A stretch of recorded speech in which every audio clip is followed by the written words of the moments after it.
नमस्कार, मैं हूं सौरभ श्रीवास्तव। देश में कोरोना वायरस की अब जो दूसरी लहर है वो कमज़ोर पड़ती दिखाई दे रही है, क्योंकि पिछले 24 घंटे में जो कोरोना के मामले निकल के आए हैं वो बता रहे हैं कि अब कोरोना वायरस की जो दूसरी लहर है ढलान की ओर है। क्योंकि जिस तरीके से कोरोना वायरस की दूसरी लहर में मामला जो है 24 घंटे के जो आंकड़े स्वास्थ्य मंत्रालय की तरफ से दिए जाते हैं वो लगभग 4.25 लाख के आसपास पहुँच गए थे, लेकिन 61 दिनों बाद सबसे कम कोरोना के मामले सामने आए हैं। अगर पिछले 24 घंटे के आंकड़ों की बात करें जो स्वास्थ्य मंत्रालय की तरफ से पेश किया जाता है उसमें 1,06,36 नए कोरोना के मामले सामने आए हैं। वहीं अगर पिछले 24 घंटे में कोरोना वायरस की वजह से होने वाली मौत की बात की जाए तो 2,427 लोगों की इस जानलेवा वायरस के चलते पिछले 24 घंटे में जान गई है। तो जिस तरीके से कोरोना वायरस के मामले लगातार घट रहे हैं, इसको देखते हुए अब कई राज्यों की सरकारों ने अनलॉक की प्रक्रिया को शुरू किया है। अगर दिल्ली की बात करें तो दिल्ली में भी आज से जो बाजार है उसको खोला जा रहा है, मेट्रो को खोला जा रहा है।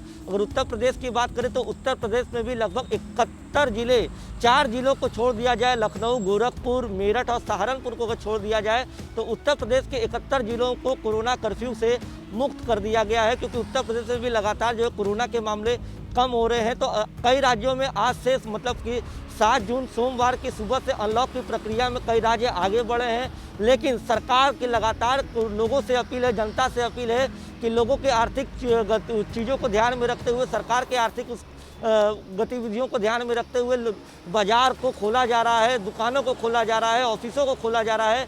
लेकिन अभी कोरोना का खतरा पूरी तरीके से टला नहीं है, क्योंकि जिस तरीके से विशेषज्ञों ने दावा किया है कि कोरोना की तीसरी लहर भी आ सकती है और ये तीसरी लहर अगर आती है तो ये बच्चों के लिए भी घातक साबित होगी। तो लगातार सरकार भी यही अपील कर रही है, कई समाजसेवी संस्थाएं इस काम में लगी हुई हैं कि जो कोरोना को लेकर के एक जागरूकता अभियान चला रही है। लगातार राज्यों के मुख्यमंत्रियों की तरफ से ये अपील किया जा रहा है कि सरकार के द्वारा बनाए गए कोरोना के प्रोटोकॉल्स का लगातार आप लोग पालन कीजिए, 2 गज की दूरी रखिए। अगर बाहर बाजार तो खुल गए हैं, ऑफिस खुल गए, लेकिन बहुत ज़रूरी हो तो भी बाहर निकले।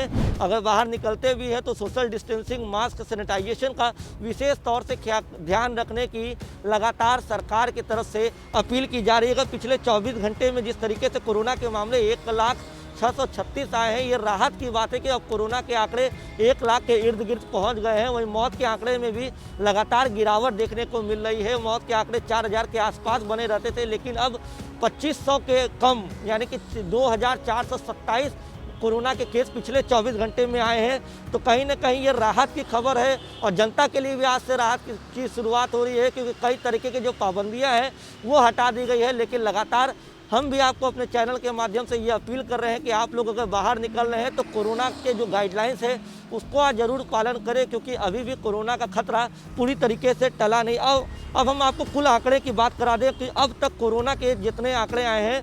2,89,975 कोरोना के मामले अब तक सामने आ चुके हैं, जिसमें से 2,71,59,180 लोग कोरोना को मात दे चुके हैं। अगर वहीं टोटल मौत के आंकड़े की बात की जाए तो 3,49,186 लोगों की मौत हुई है।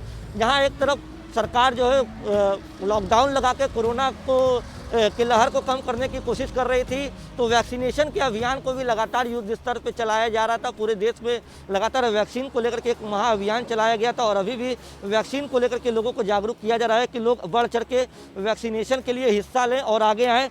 आपको हम बता दें कि अब तक पूरे देश में 23,27,86,442 लोगों को वैक्सीन का टीका जो है वो दिया गया। तो जिस तरीके से अनलॉक की प्रक्रिया में आगे बढ़ रहे हैं तो अभी भी आपको सतर्क रहने की ज़रूरत है और अपने परिवार को भी सुरक्षित रखिए, खुद भी सुरक्षित रहिए।